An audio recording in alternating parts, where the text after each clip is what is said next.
wabarakatuh. Selamat pagi, salam sejahtera untuk kita semua.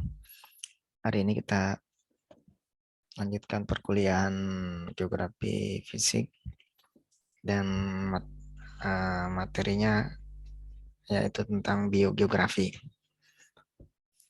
Materinya udah dikirim di GCR ya. Ya, biogeografi. Jadi kalau dipisah ada biogeografi. Jadi dua gabungan dua ilmu ya, dua subjek, dua bidang, biologi dan geografi. Kalau kita bicara biologi, biasanya tidak bisa lepas dari hewan dan tumbuhan. Yang biologi kan, hewan-hewan, tumbuh-tumbuhan. Nah, sekarang geografi. Kalau geografi tidak lepas dari peta, dari lokasi, dari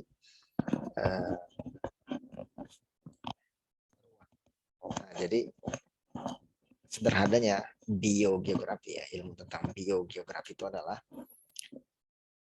persebaran dari hewan atau tumbuhan.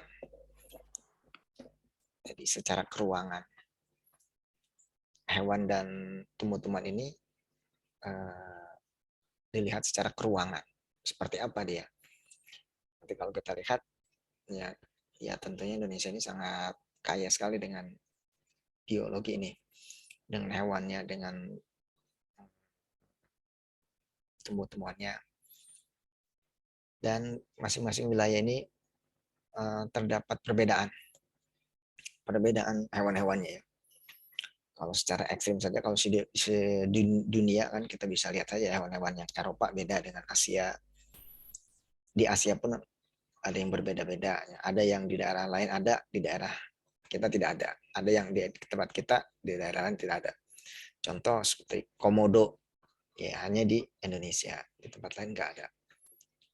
Atau kanguru masih ada ya di Papua, tapi di lain tidak ada. Terus sebaliknya, unta nggak ada di Indonesia, tapi di tempat lain ada. Terus hewan-hewan yang lainnya ya seperti bison atau yang lainnya di tempat lain ada, tapi di Indonesia tidak ada. Nah, apa yang menyebabkan ini semua?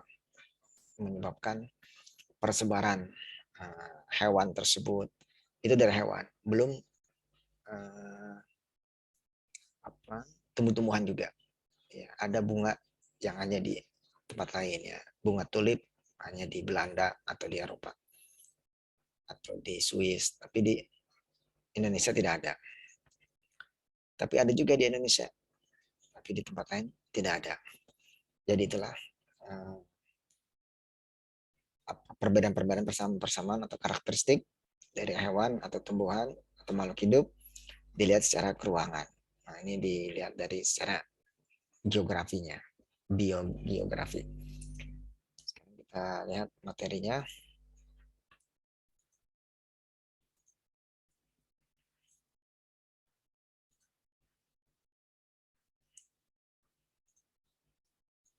Ya, jadi ini udah yang pertemuan yang ke-12.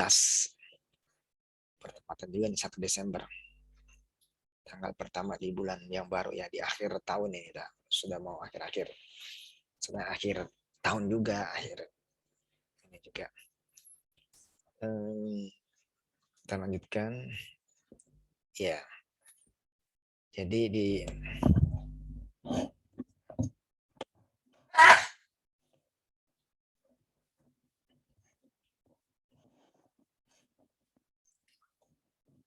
Nah,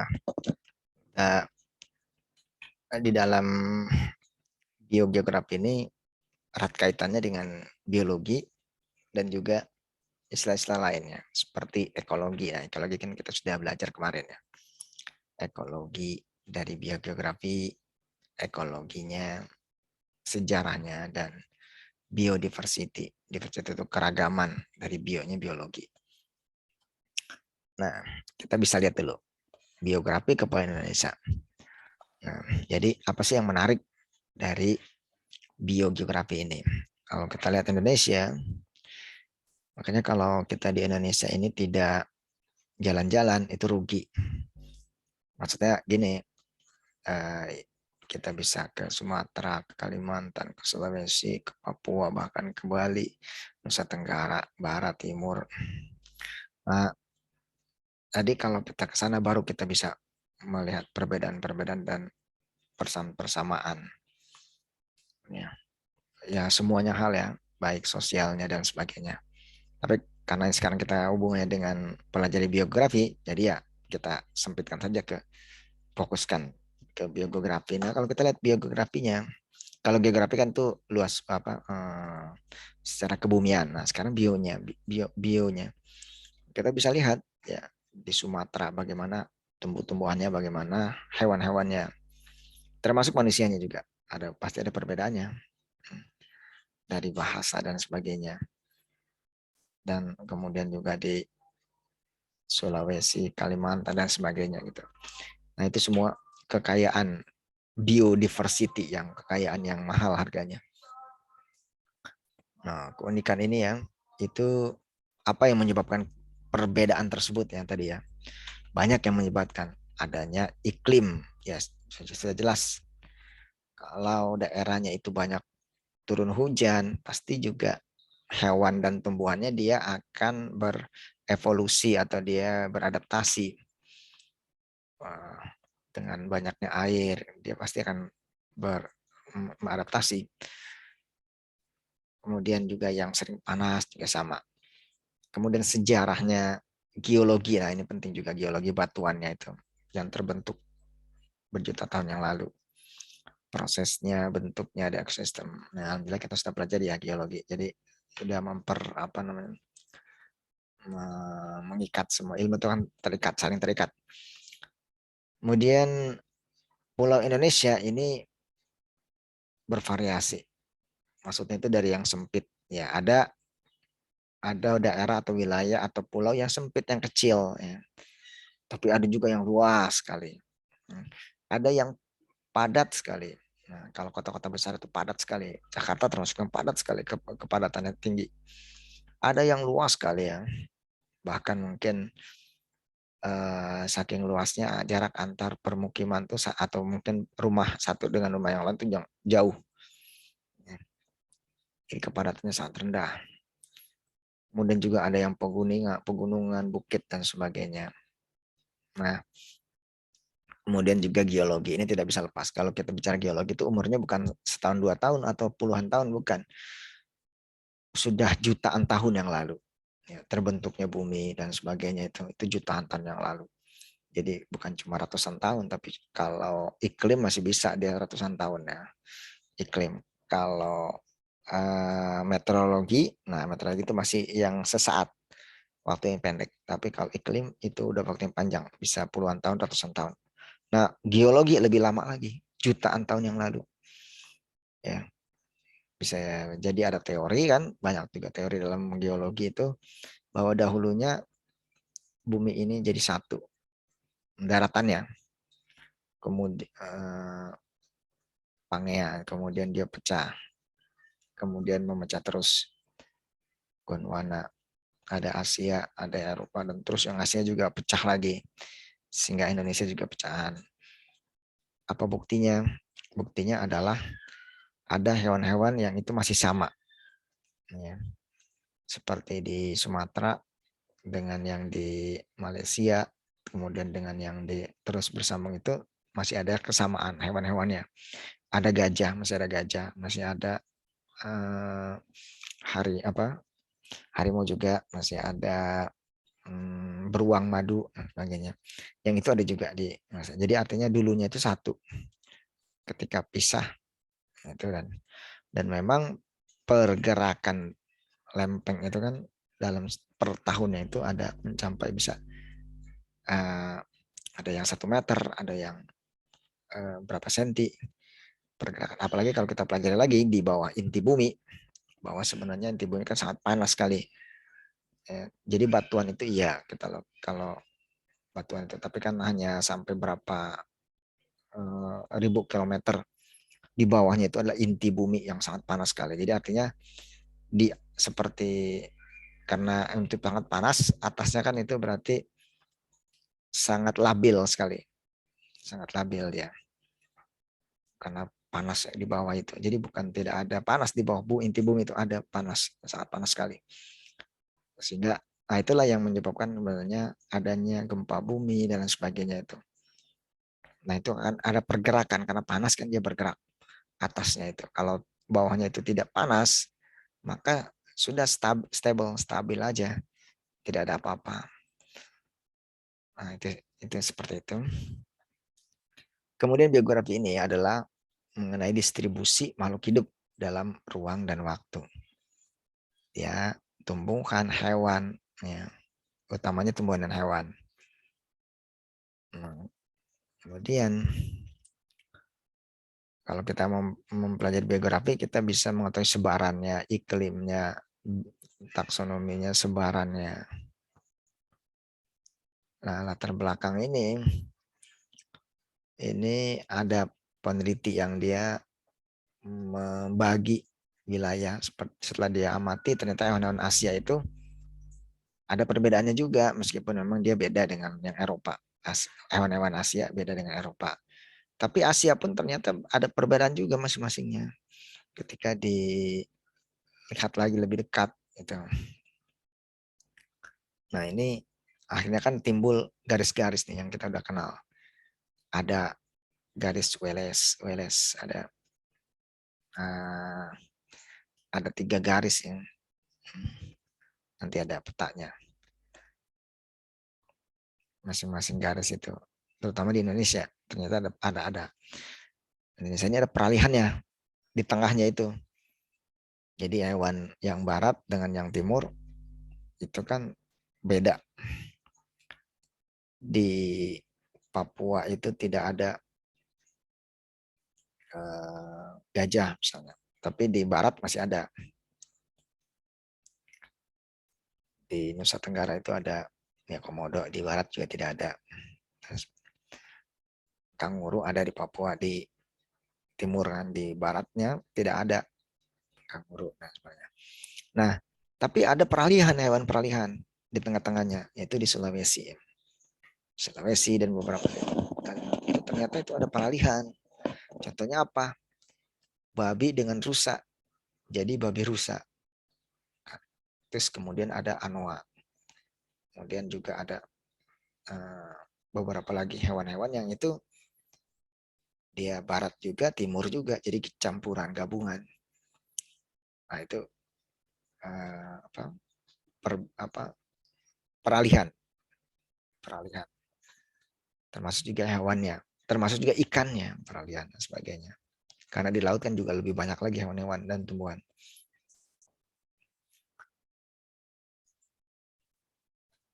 Nah, tapi ini anehnya yang pelajari bukan orang Indonesia sendiri ya, malah orang asing yang meneliti. Mungkin karena biasanya kalau orang setempat tuh sudah kesehariannya, jadi tidak menganggap ini sebuah jadi hal biasa saja. Padahal orang lain tuh melihatnya itu udah sesuatu yang luar biasa. Nah, jadi ilmu ini, biografi ini hasil interaksi antara 2 lempeng pergerakan, evolusi dan lempeng tektonik. Ya, dan itu menyebabkan karena wilayahnya luas. Dan juga berhubungan dengan klimatologi, geologi, ilmu tanah, ekologi, ilmu perilaku. Nah, dengan kita alhamdulillah sudah pelajari semua nih. Klimatologi sudah pelajari, geologi sudah pelajari, ilmu tanah, ini iklim. Ilmu tanah kita juga sudah pelajari, pedologi, ekologi kemarin, perilaku sih ini yang lain. Jadi biogeografi adalah mencakup analisis, penjelasan, distribusi, pemahaman mengenai dan masa lampau hingga saat ini. Teorinya adalah Alfred Wegener, ya. Dia mempunyai teori pergerakan lempeng-lempeng benua. Jadi benua ini, lempeng-lempeng benua ini bergerak.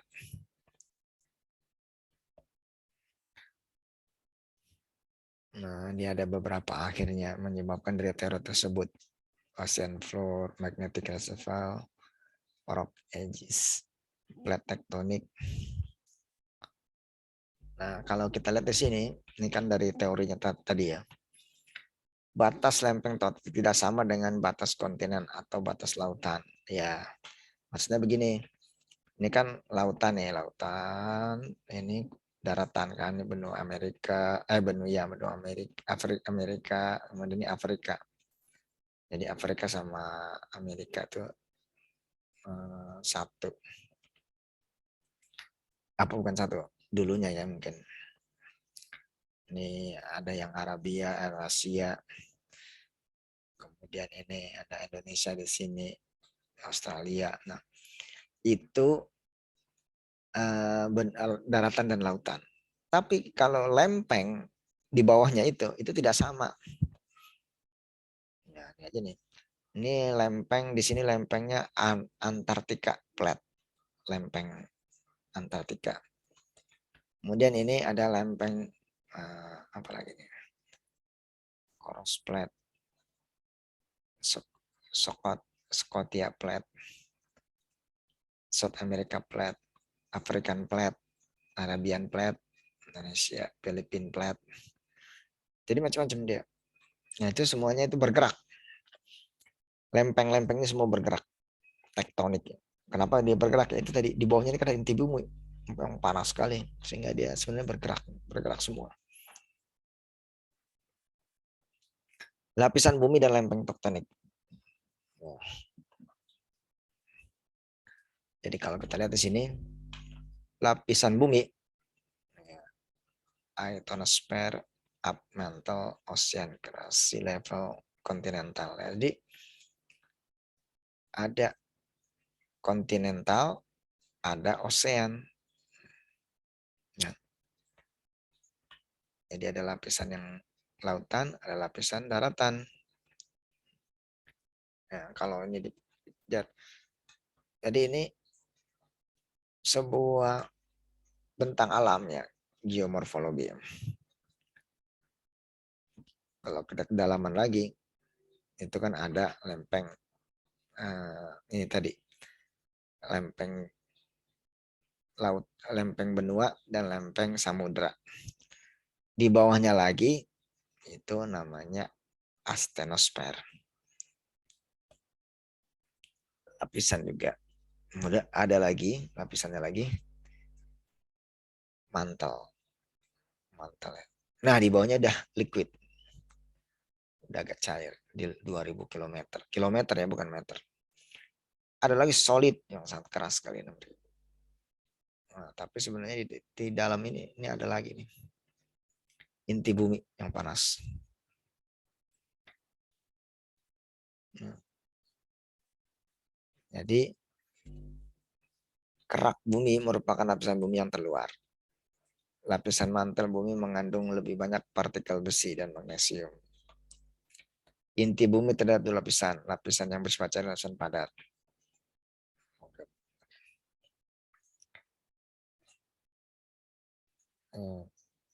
Jadi lempeng tektonik, lempeng-lempeng tadi ya, ada lempeng Eurasia, lempeng Asia, lempeng Arabia, Amerika, lempeng macam-macam lempeng itu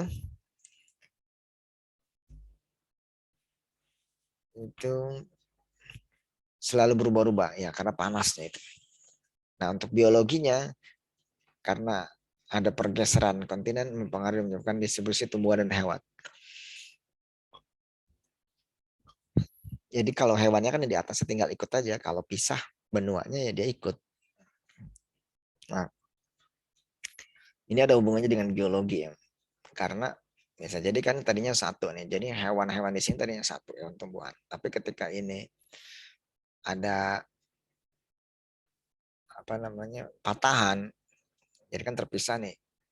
Nah, dia akan pisah, enggak ada batas di sini. Tapi hewan-hewannya tetap sama aja, cuma pisah ya, karena ada patahan. Atau ini dia masuk ke dalamnya, atau ini ada gesekan. Nah itu semuanya menyebabkan gempa ini. Nih, divergen, konvergen, transform fault. Nah ini dia. Jadi di bawahnya ini adalah yang panas ya.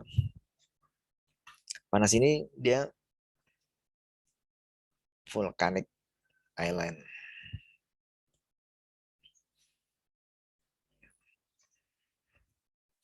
menyebabkan gempa bumi. Kalau subduksi adalah fenomena saat dua lempeng bumi bertabrakan. Lempeng lautan yang dingin akan masuk ke dalam lempeng kontinen. Pada tempat kejadiannya biasanya akan terbentuk gunung. Karena akibat subduksi magma dari inti bumi terdesak ke atas membentuk rangkaian bangunan vulkanik. Nah ini.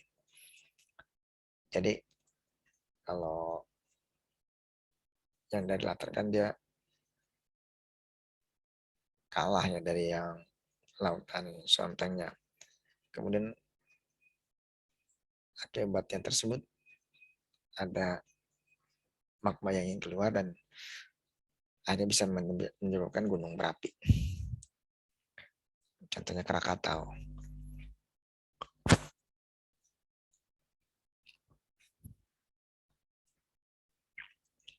Nah ini continental crust.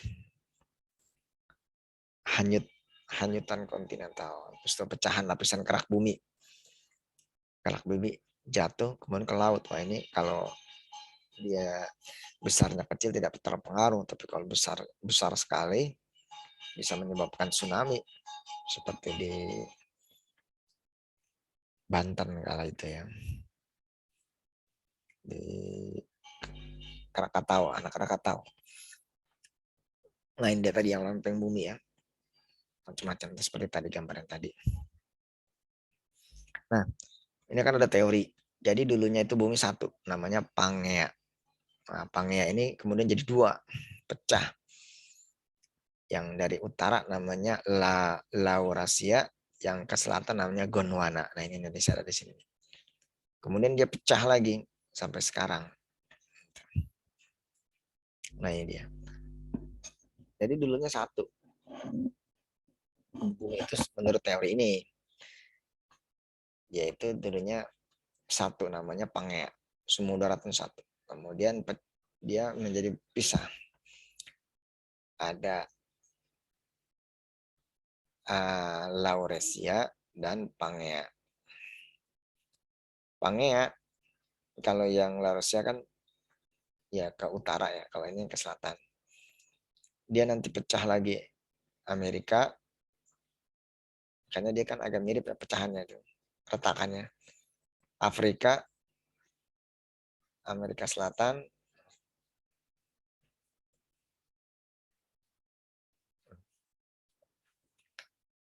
nah ini dia. Kan tadi satu nih itu Pangea. Jadi Rusia sama Gondwana. Gondwana tadi ya ini Amerika, kemudian ini Afrika, Asianya di sini. Pecah lagi dia. Ini pecah lagi. Jadi Indonesia.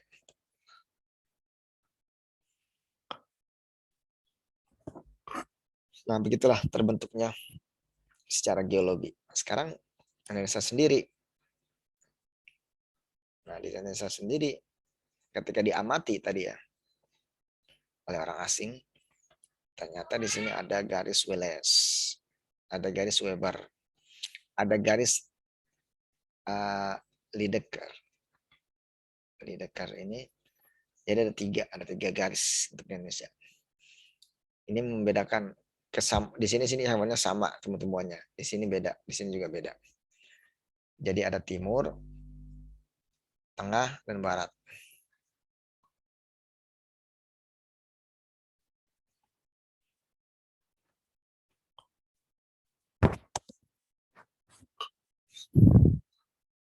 Kemudian ada paparan Sahul.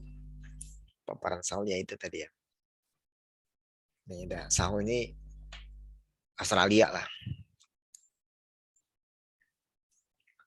Jadi memiliki kemiripan dengan biota Australia. Jadi kontinen Gondwana itu masih ada yang besarnya itu di Australia. Meskipun akhirnya pada pecah-pecah, seperti Papua dia jadi pecah. Kemudian ada eukaliptus, kayu putih, contoh-contohnya kanguru.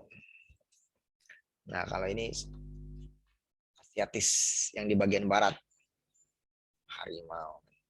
Sepertinya kalau harimau tidak ada di Papua ya, harimau Papua. Macan mungkin ada ya, tapi jenis harimaunya nggak ada. Badak juga nggak ada di ini. Dia adanya di baratnya. Kalau ini kan yang barat ini sama dengan yang di Malaysia, di Thailand, di Vietnam, itu sama hewannya. Karena dia masuknya wilayah barat. Kemudian yang tengah, nah ini tengah nih. Jadi bedanya. Ada komodo, ada ini yang babi, ada juga yang lainnya nih. Hewan seperti ini. Kemudian yang di timur, wah burung ini kakatua, kanguru, kasuari. Floranya juga ya dari duriannya, jambu belimbing, buah-buahan, nanas, dan sebagainya.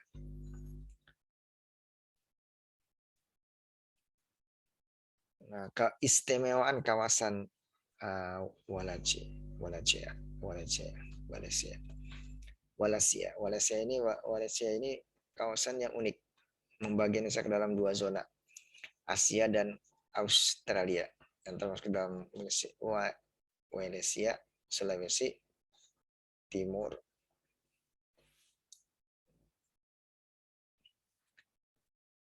Nah, kemudian ini yang lainnya lagi, hubungannya dengan makanan, karbon, nitrogen. Jadi biogeografi distribusi tumbuhan dan hewan di muka bumi. Jadi ya, dari hal tersebut dari yang tadi ya kita bisa tahu bahwa persebaran hewan dan tumbuh-tumbuhan itu ya berdasarkan tadi geologi juga, proses-proses geologi, dan ada hubungannya dengan ekologi, ekologi bersama lingkungan dan waktu, tempat dan waktu.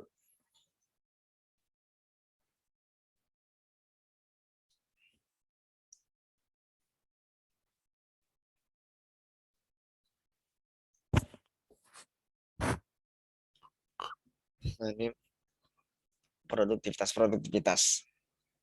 di daratan dan di lautan. Kalau di gambar ini untuk air tawar dan air payau, habitat darat yang paling produktif.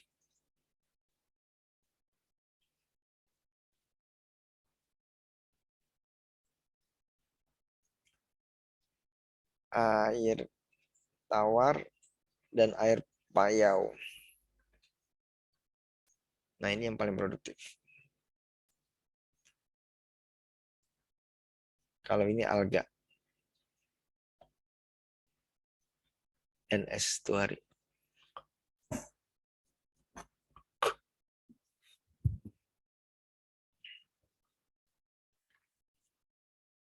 Nah, ini juga hubungannya dengan jaring-jaring makanan.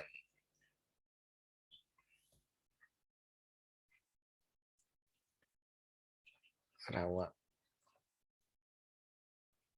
air bersih. Nah, ini ada istilah upwelling. Upwelling itu eh, terbalik ya, dari bagian bumi yang bagian lautan yang bawah naik ke atas, yang atas dari ke bawah. Jadi upwelling. Sini ada warna-warna merah upwelling di Amerika. Nah, Indonesia nggak kelihatan, kepotong.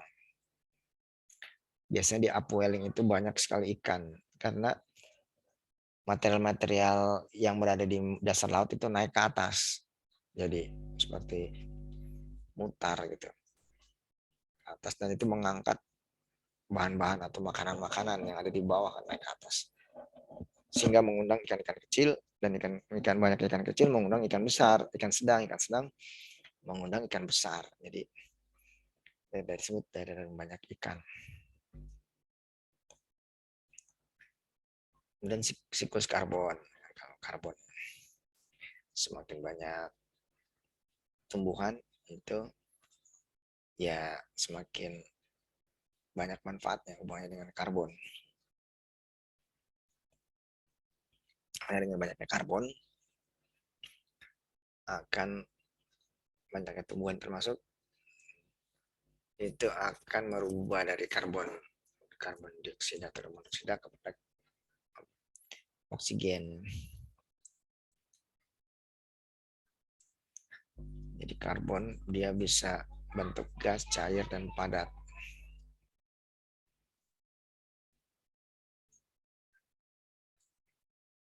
Siklus nitrogen.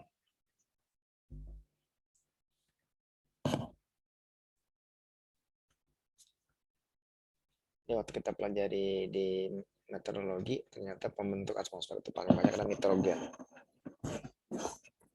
Oksigen.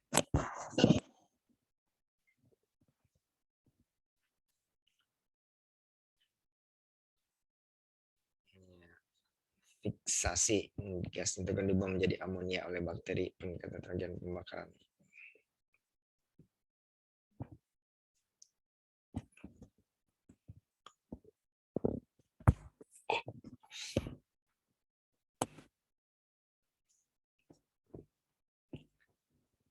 Baik, sebentar kita break dulu ya. Sampai dengan ekologi biogeografi.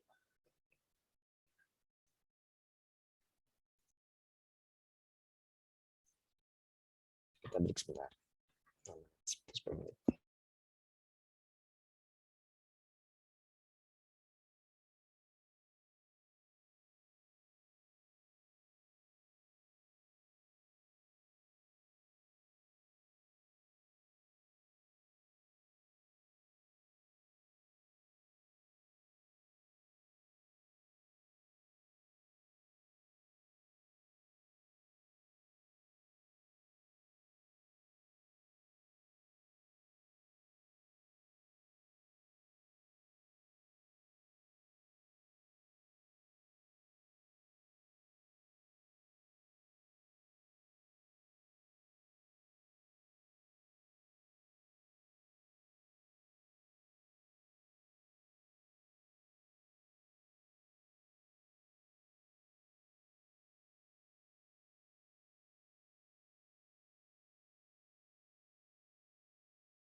Terus kita lanjutkan lagi.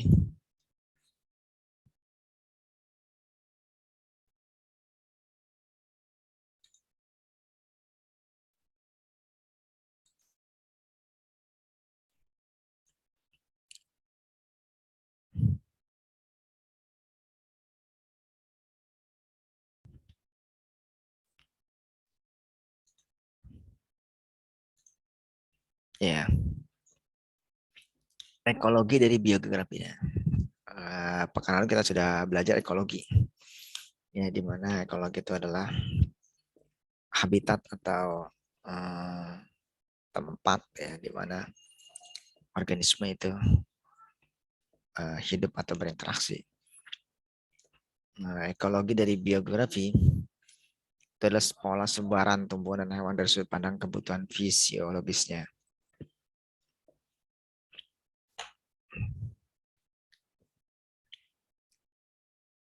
Nah, jadi biogeografi ekologinya. Kalau kita lihat gambar di sini, tapi ini tidak ada di Indonesia sih. Ini bermacam-macam uh, variasinya, ekologinya bermacam-macam.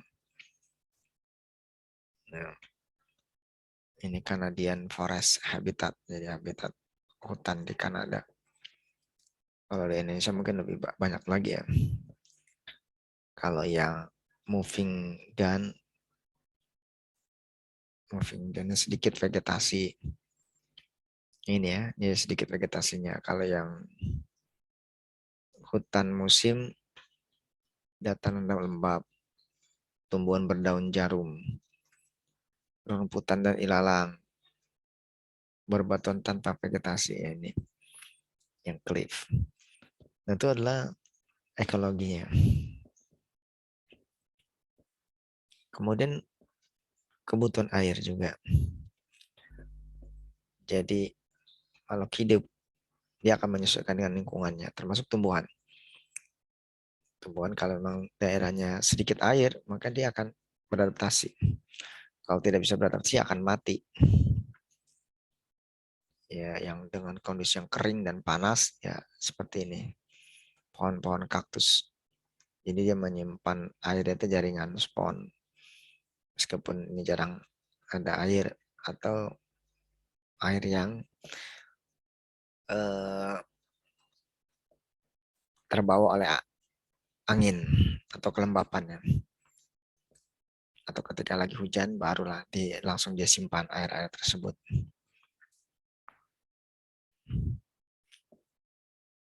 Kemudian juga hewan ya, selain tumbuhan kemudian juga hewan. Hewan-hewan seperti ya kadal-kadal seperti ini ya. Hewan yang bisa hidup di kawasan gurun atau batu berpasir yang tidak ada tumbuhan atau jarang sekali tumbuhan. Suhu juga mempengaruhi karena dia akan untuk menghangatkan badan.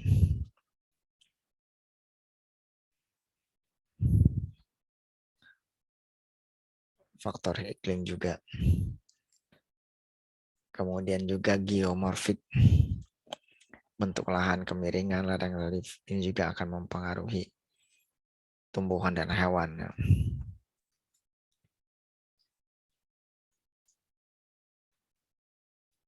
Tanah juga, partikel-partikel tanah. Kemudian ada juga gangguan-gangguan, kebakaran, banjir, angin kencang, dan sebagainya yang dapat mengancam hewan maupun tumbuhannya. Seperti kebakaran, kalau di Indonesia paling sering kebakaran hutan. Sekarang sudah mau musim hujan, mungkin tidak ada, nanti musim kemarau. Nah, itu biasanya hutan-hutan daerah-daerah Sulawesi, Kalimantan.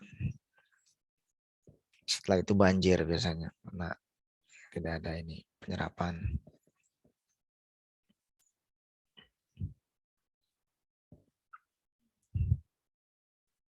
Ya, interaksi antar mereka.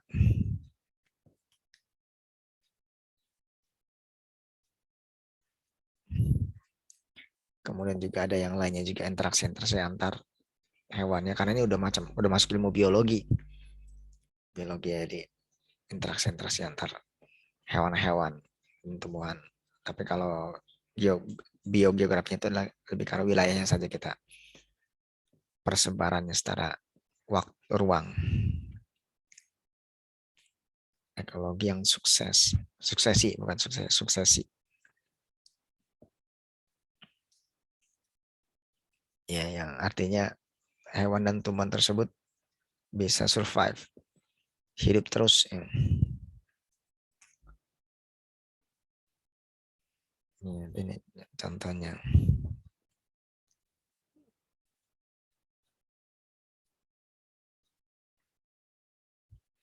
Sukses autogenik, sukses yang terjadi tanpa bantuan angin, kebakaran, banjir, pembalakan. Nah, kemudian ini sejarah-sejarah tentang biogeografi.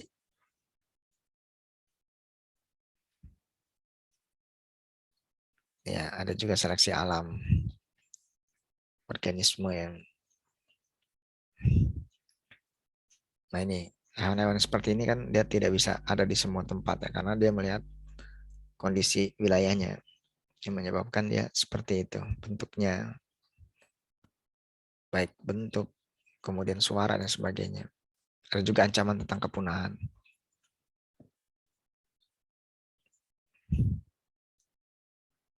Nah, ini ada nih, garis pantai yang melengkung diperkirakan merupakan sisa kawah. Ini mempercayai bahwa materi tersebut yang menyebabkan kepunahan. Oh, ini beda lagi. Penyebaran kemampuan organisme. Nah, ini jadi spesies ini, ini dia menyebar ke utara Inggris. Nah, inilah disebut dengan biogeografi ya. Jadi ada sebuah hewannya, kemudian penyebarannya. Ya. Ini waktunya ini 3.500, 9.000, 6.000 persebarannya dari oak ini.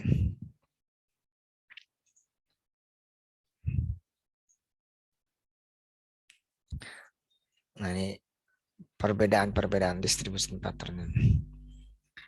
Emu. Jadi ini mirip sebenarnya, mirip semua. Ini burungnya burung besar. Di setiap tempat ada burung besar. Cuma ini aja berbeda-beda. Kalau di Afrika burung unta yang besar itu. Kalau di Papua kasuari. Kalau di uh, Australia namanya juga emu.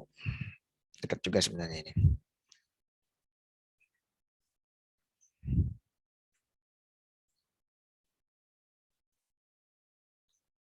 Alpalap. Ya, ini perbedaan, ini persebaran dari tumbuh-tumbuhan. Kalau ini hewan. Kalau ini secara dunia, biodiversitas, dia keragaman.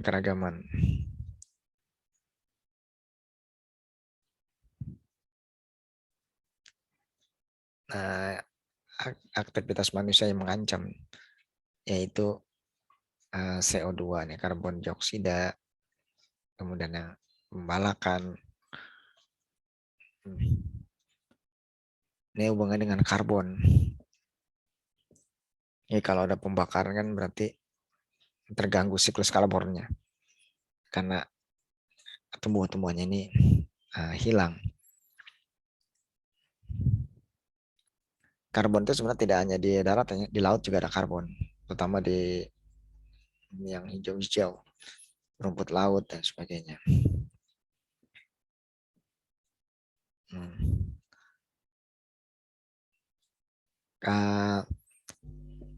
Kebakaran hutan dia bisa dilihat dari penginderaan jauh atau remote sensing, dengan apa namanya, remote sensingnya, citranya dengan satelit. Oh ya, baik, udah selesai. Pak, Ya. Kalau yang di California itu kan kebakaran hutannya besar Pak. Itu ada faktor dari ekologi biogerafinya nggak Iya, Pak? ada selain pasti ada. Jadi itu hubungannya dengan pertama dengan meteorologi, meteorologi yaitu dengan angin ya, angin. Kan angin tuh berpengaruh juga tuh, angin yang berhembus. Nah, kemudian juga apalagi kalau kebakaran skala besar seperti di Australia atau di Afrika atau lain itu kan ada bantuan juga angin tuh, angin pasat, angin yang wilayahnya luas ya. Kemudian juga ada hubungannya dengan dari apa namanya pedologinya juga. Kalau di Kalimantan kan banyak apa namanya gambut ya, yang itu kalau kering nggak itu itu apa uh, jadi kebakaran ya, dan juga sulit untuk dipadamkan karena sampai ke bawah-bawah kan itu. Kemudian juga geomorfologinya, geomorfologinya kan daratan, kemudian apa namanya bentang alamnya ya, bentang alamnya. Jadi kalau itu juga mempermudah juga itu untuk meluasnya kebakaran. Terus kemudian jadi yang kita pelajari itu kalau kita kaitkan dia bisa apa apa namanya bisa saling mendukung. Bagaimana penyebab semakin besarnya? Sekarang ini karena ini nggak ada isinya karena biasa nanti di musim kemarau. Kalau ini beda, ini cuma dua aja kalau di Indonesia. Kalau musim kemarau kebakaran, ya, kalau musim hujan banjir, banjir longsor dan turunannya lah. Kalau musim kemarau kebakaran, terus apalagi ya, dan sebenarnya itu yang dari ini sih sebenarnya. Ada juga campur tangan manusianya. Kalau yang memang murni tidak ada campur tangan manusia itu ya tsunami, kemudian ada itu tidak bisa dibuat-buat, gempa bumi, ya, gunung meletus, nah, itu yang memang terjadi secara dari alam nature. Jadi kalau kita pelajari geografi fisik ini, ya kita bisa mengkait-kaitkannya itu tuh.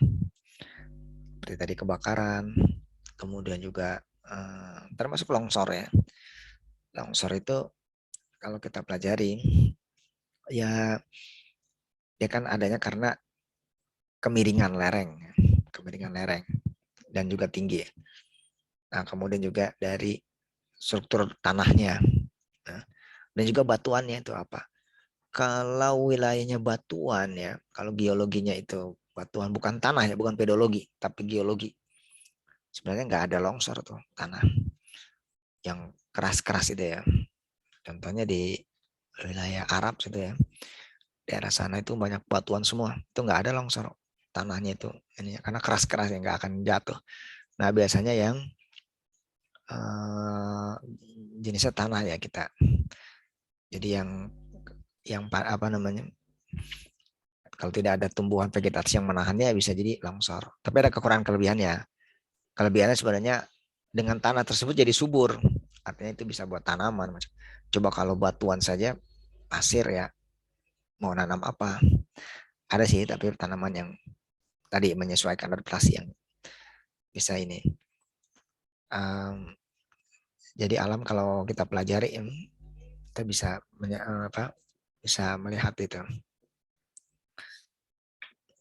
Baik kita. Pak, saya mau nanya dong, Pak. Ya. Eh, Misalkan nih, Pak, ingin merencanakan kawasan konservasi atau kawasan pariwisata di dalam biogeografi ini, apa aja Pak yang harus diperhitungkan? Apakah biotanya kah atau tentang kawasan konservasi yang nggak boleh dibangun atau gimana Pak?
Tes, mohon maaf tadi ada gangguan ini ada.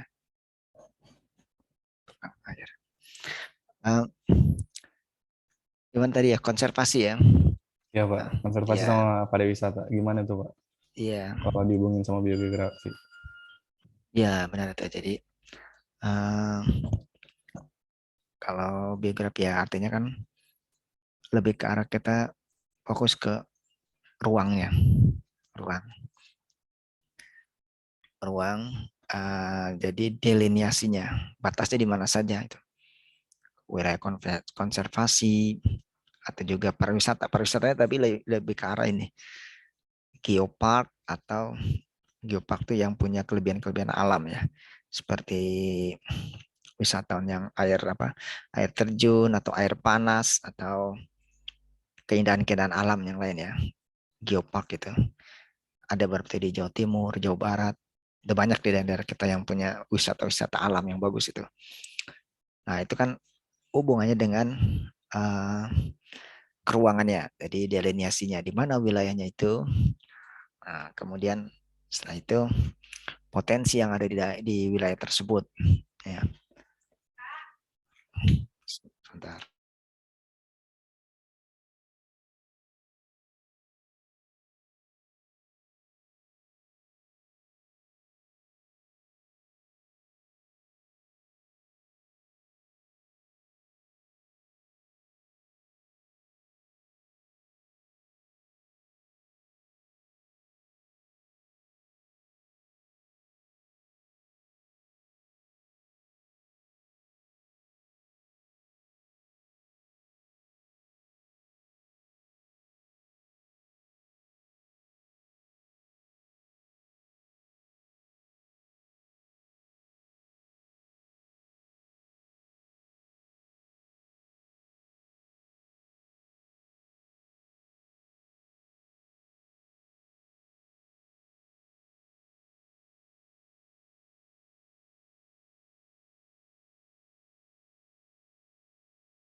Baik, maaf. Ganggu lagi. Baik tadi itu. Nah, kemudian ya kalau secara biogeografinya berarti dari hewan dan tumbuhannya. Ada hewan atau tumbuhan yang dia hanya di wilayah tersebut saja hidupnya. Seperti komodo atau bunga apa namanya itu ya? Bunga bangkai atau bunga apa itu yang ada di Bengkulu ya, yang hanya di wilayah tersebut saja. Nah, kemudian dari situlah nah, apa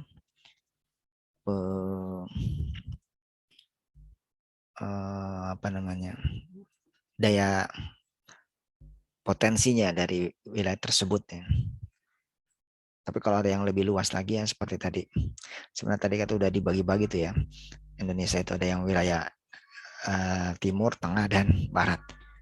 Itu sebenarnya melalui pengamatan, bukan sembarang digaris saja itu perbedaan. Karena juga perbedaan waktu ya.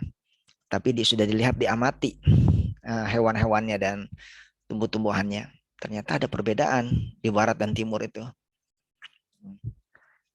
Kalaupun sama, memang ada hewannya sama, tapi jenisnya beda. Itu ya. Misalnya burung jalak lah, misalnya burung jalak tuh ada yang hitam, kemudian ada yang Bali, jalak Bali, ada yang lagi. Atau ikan, ada ikan arwana. Itu kalau di timurnya itu di Riau, itu dia apa? Atau di Kalimantan itu ada yang ini super red gitu. Kemudian tapi di Papua juga ada ikan arwana jardini. Jadi ya, ikannya sama tapi bentuknya beda. Atau yang lainnya juga. Jadi apa namanya? Itu yang skala luas ya. Kalau yang skala lebih ini untuk yang tadi konservasi dan juga untuk para wisata dia lebih mikro ya. Atau kalau punya kekhususan, keunggulan, itu bisa daya tarik ya sebenarnya. Taruhlah seperti ya, komodo itu ya. Karena hanya di Pulau Komodo saja itu, yang lainnya tidak. Berarti itu, tapi kan itu harus ditetapkan oleh pemerintah, tidak bisa sendiri. Mana wilayah konservasi yang harus dilindungi karena dia adalah kekayaan alam. Tidak bisa tidak bisa diganggu gugat lah. Kalaupun misalnya di situ ada tambang di bawahnya gitu, atau ada kayu yang bisa dijual atau apa, nah itu biasanya tidak bisa kompromi ya. Itu artinya harus mengalah yang lainnya untuk konservasi ini. Nah, itu yang jadi ini apa namanya? Memang harus didukung oleh pemerintah ya dengan undang-undang. Nah, biasa planologi itu kita apa namanya? Kita tidak sekedar ilmu gitu. Tapi kita erat kaitannya itu dengan pertama dengan bidang hukum, itu sangat erat sekali karena banyak sekali produk-produk dari planologi ini yang itu berkekuatan hukum ya. Seperti apa tata ruang itu pasti punya kekuatan hukumnya. Dia itu disahkan oleh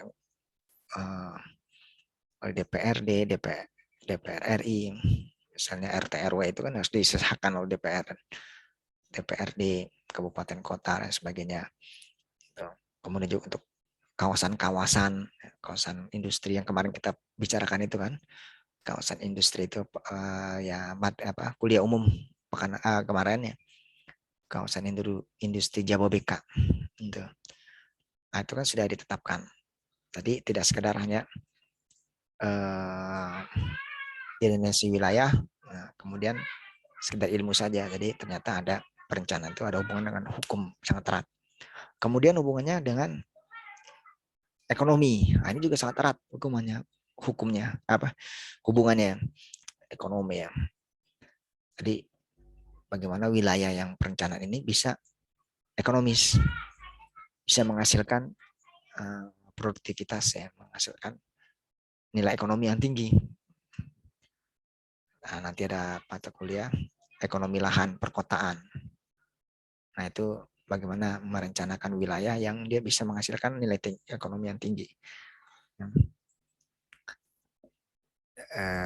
Jadi hubungan itu ya erat itu dengan hukum dan dengan ekonomi. Ininya.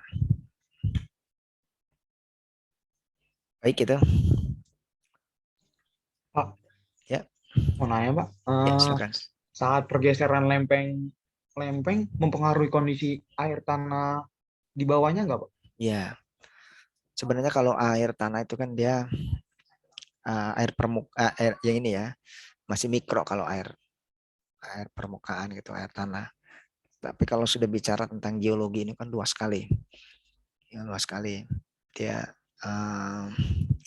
ya meskipun air juga ada yang dalam skala besar ya, tapi yang kita bisa interaksi itu air-air yang dalam berapa meter itu ada skala kecil sebenarnya. Tapi kalau lempeng itu udah skala besar dan dia ada lempeng-lempeng benua dan lempeng samudra. Ya. Lempeng benua dan samudra nih biasanya ya itu yang dalam tanda kutip sering disalahkan.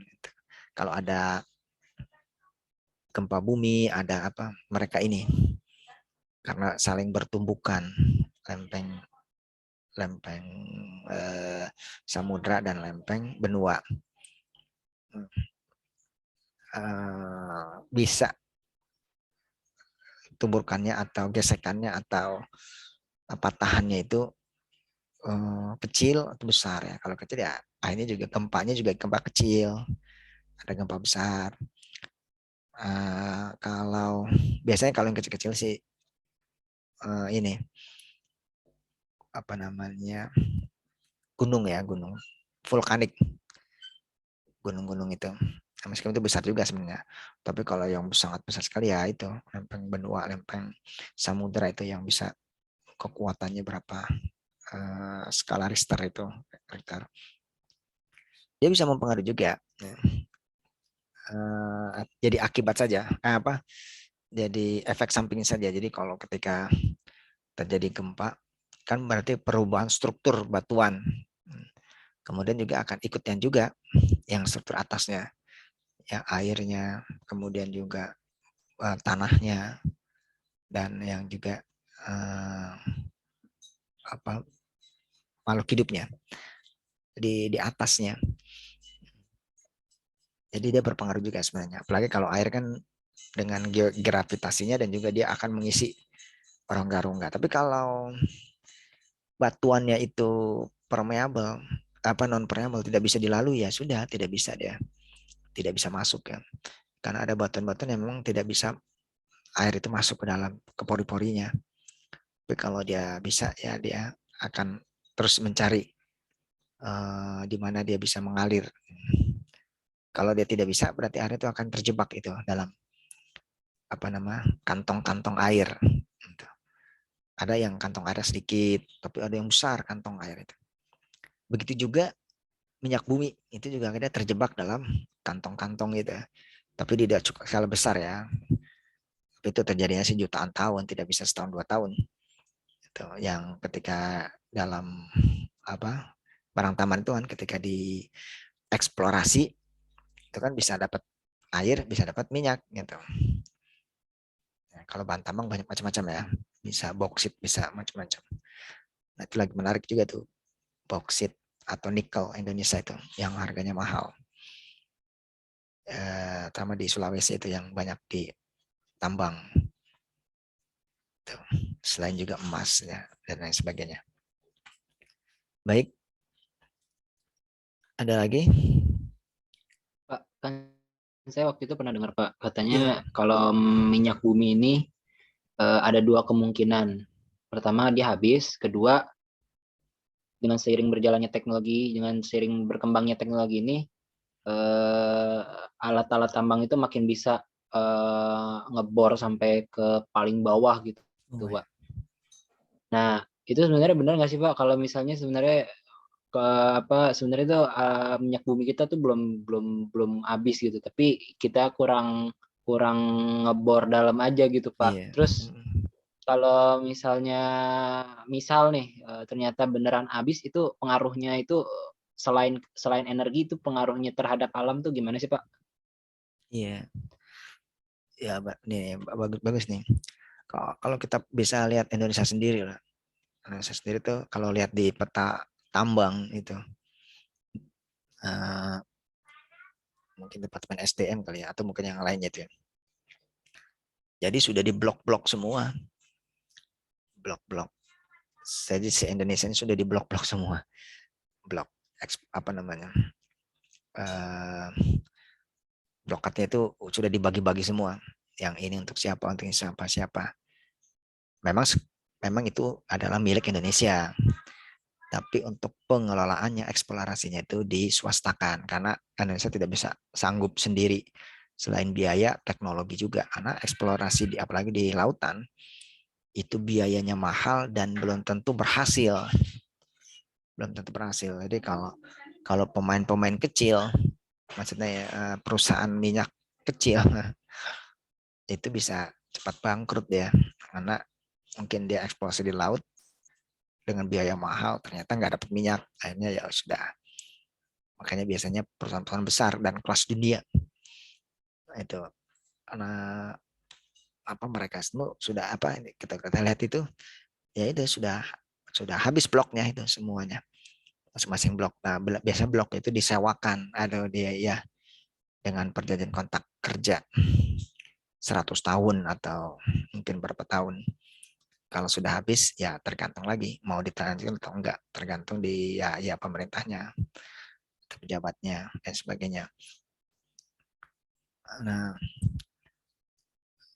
meskipun sebenarnya harusnya ya, tapi itu urusan pemerintah sih ya. Itu ya memang dapat bagiannya, tapi ya itu mungkin harus lebih besar lagi sih agar ini. Tapi itu udah bedain lah, beda babnya. Nah, begitu juga dengan yang lainnya ya. Yang lainnya. Jadi apa namanya?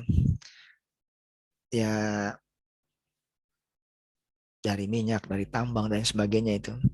Masing-masing daerah tuh kaya, baik di Sumateranya, Kalimantannya, Sulawesi, Jawa juga termasuk. Jawa selain ini juga termasuk tanahnya yang subur, yang paling subur. Karena dia batuannya sudah, pelapukannya sudah lebih tua dibandingkan yang lainnya yang masih muda. Sehingga dia relatif lebih subur. Nah, kemudian juga dari apa namanya, dari bahan-bahan tambang yang lainnya juga pengolahannya juga tidak sederhana juga. Didapat barang mentahnya belum tentu bisa diolah lagi sehingga menjadi barang yang diinginkan itu. Berhubungan yang tadi habis atau tidak itu. Jadi kalau habis bisa jadi habis ya, bisa jadi habis. Atau mungkin menipis ya, karena ya seperti air di sumur saja kan lama-lama juga akan habis logikanya. Nah, kemudian bisa jadi mungkin ada tempat-tempat yang lain. Nah, ya ini memang ini juga ya, rahasia juga. Bisa jadi yang habis nanti terisi lagi, tapi lagi ini juga di bawah perut bumi itu, karena dia sebenarnya sangat dinamis di bawah perut bumi itu. Maksudnya dinamis itu kita nggak tahu ya, yang hari ini habis bisa jadi mungkin berapa ini lagi ada lagi gitu. Nggak tahu dari mana itu kan prosesnya. Meskipun memang prosesnya kan jutaan tahun ya yang lalu itu. Kalau dalam citra atau remote sensing itu untuk apa namanya penggunaan yang khusus ya untuk tambang itu, dia bisa jadi bisa terdeteksi juga, tapi dia harus diasosiasikan. Artinya misalnya gini, asosiasi itu kalau emas biasanya dekat dengan apa gitu. Nah kalau ada ciri-ciri ini dia apa gitu. Jadi ada asosiasi. Artinya belum tentu di situ ada barang tambang yang diinginkan, tapi dia diasosiasikan. Ya kalau ada ini, kalau ada A biasanya di dekatnya atau di sampingnya ada B gitu, atau ada C ya. Jadi atau mungkin juga langsung ke C-nya bagaimana. Ininya pakai apa remote sensing itu untuk mengukurnya. Dan kalau untuk teknologinya ya bisa jadi apa namanya, bisa jadi mungkin ditambah lagi dengan kedalamannya sebagainya, mungkin bisa keluar lagi ya itu belum tahu juga ya. Bisa jadi bisa iya bisa enggak juga itu ya, di bawah permukaan laut. Jadi memang luar biasa, di bawah permukaan laut itu sudah kaya, di permukaannya juga ya. Di ya mungkin di atasnya itu ya juga sama ya. Ini bagaimana mengelolanya saja ini ininya. Baik, itu ada lagi Baik, Pak. Terima kasih, Pak. ya. Baik, kalau tidak ada kita akhiri aja kuliahan kita pada hari ini.